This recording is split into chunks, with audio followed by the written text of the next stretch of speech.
After long last, the Season 2 trailer to The Mandalorian is finally here. And it's not exactly the longest trailer Disney have ever put out, but it still had plenty for all of us to gawk over.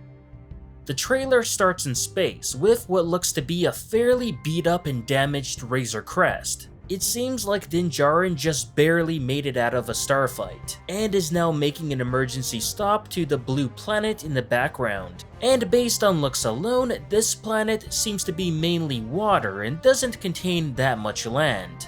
Now, while it isn't exactly clear what's falling from the sky in this shot, I'm gonna make a wild guess here and say that this is connected, and it's the damaged Razor Crest crash landing to the blue planet.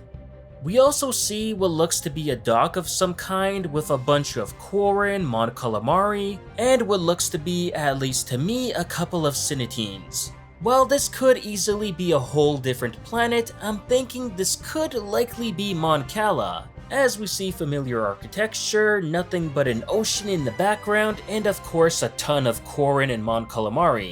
It's possible that this is the blue ocean planet that Din has to make an emergency stop on and potentially look for supplies.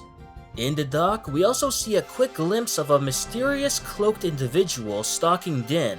While we don't know who exactly this character is and what their motivations are, it does however look like actress Sasha Banks, who was reported by The Hollywood Reporter to be playing Sabine Wren.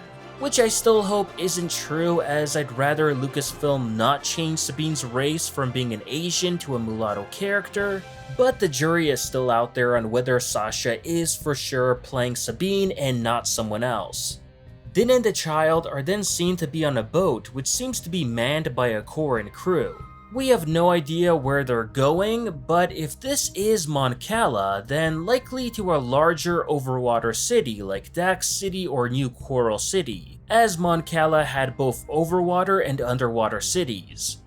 Back in space, there's a shot of the Razor Crest flying next to two New Republic X-Wings. At first, I assumed they were perhaps maybe escorting Din somewhere, maybe even working alongside with him on something. However, it doesn't look like Din is exactly thrilled to be with this company, which then makes me think that they're the ones who basically pull him over to ask questions, since after all, the Razor Crest was the ship that infiltrated the New Republic prisoner carrier in Season 1. We afterwards see what looks to me like some chase scene through some clouds, with the Razor Crest trying to outrun those two X-Wings. It's very possible that this could be why the Razor Crest gets so beat up in the other shots. There's also a couple of quick scenes of Tatooine, with one of them being a Tusken Raider on a Bantha looking up at the sky as the Razor Crest flies past them in the distance. Din eventually grabs a speeder bike and then starts traveling to an unknown location. It's unclear if he's traveling to Freetown to meet with Cobb Vanth, whom we know is appearing in Season 2, or maybe even to the body of Fennec Shand after perhaps hearing some surprising and troubling news, which could be connected to the end scene of Episode 5 in Season 1. Both Cara Dune and Greef Karga show up in one scene on Navarro, confirming that Din will in fact be returning there, whether it be for business or pleasure. Either way, both Cara and Greef look to be in good spirits, especially with Navarro City being Imperial free now. We then see a couple of Outland TIE fighters on what I'd guess could still be on Navarro, just on another part of the planet. Considering Moff Gideon first appeared in an Outland TIE fighter, I'd reckon these belong to his Imperial remnant. Several stormtroopers are then seen running through the corridor of what could easily be an Imperial ship like a Star Destroyer, or maybe an Imperial base on Navarro where those Outland TIE fighters were. We then see some scout troopers riding off a landing platform on their speeder bikes, which may just as easily be that Imperial base on Navarro. In another set of shots, we see the Razor Crest flying to some canyons on an icy snow planet. Maybe this could be Hoth or an entirely different snow planet altogether. Both Din and the child inspect the planet, and while I'm not sure exactly if what's behind them is the Razor Crest or not, it does nonetheless look like a ship in pretty bad shape. Now, there are some people speculating that this is maybe Ilum, and while sure it could be, I kinda doubt it. Jedi Fallen Order has taught us that there has been a major Imperial presence there already 5 years after Episode 3. So by this time in the galaxy, I think it's looking even closer to Starkiller Base than before, so that's why I doubt it. Finally, Din and the child also travel to some city that looks like it's the literal definition of scum and villainy.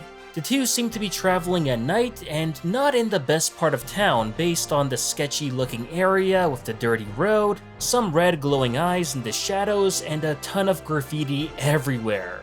It also looks like someone tries to pick a fight with Din in this spot, which suffice to say, doesn't look like things end up too well for them.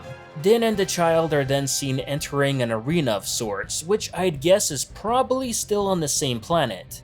We see two Gamorreans duking it out with each other, and man, either Jon Favreau and Dave Filoni did some really bad casting choices here and picked two skinny dudes, or this was intentional to show that maybe these Gamorreans are underfed on purpose. Because if not, then dang, these Gamorreans just look terrible. During the fight, Din is seen speaking with either an old friend or a new contact, and things turn ugly real quickly. Because, unsurprisingly, he's being backstabbed by this guy, which of course forces him to get his own hands dirty. So Din prepares his whistling bird attack, which rightfully prompts the child to close his little cradle and hide. This shot is pretty much the highlight of the trailer and really goes to show that a fair amount of time has passed, to the point that the child can now easily recognize the whistling bird attack and knows that's his cue to go and hide. Finally, the last shot shows us that yeah, a fight erupts in the crowd, everyone scatters, and Din is unscathed. Or at least, you know, the only one left alive. All in all, this kinda felt like a teaser more than an actual trailer, especially after all the leaks that we've been hearing about how mind-blowingly amazing the Season 2 trailer is. And while the short trailer did a good job to get us excited, I can't say it contained anything really that blew my mind. But what did you all think about this trailer?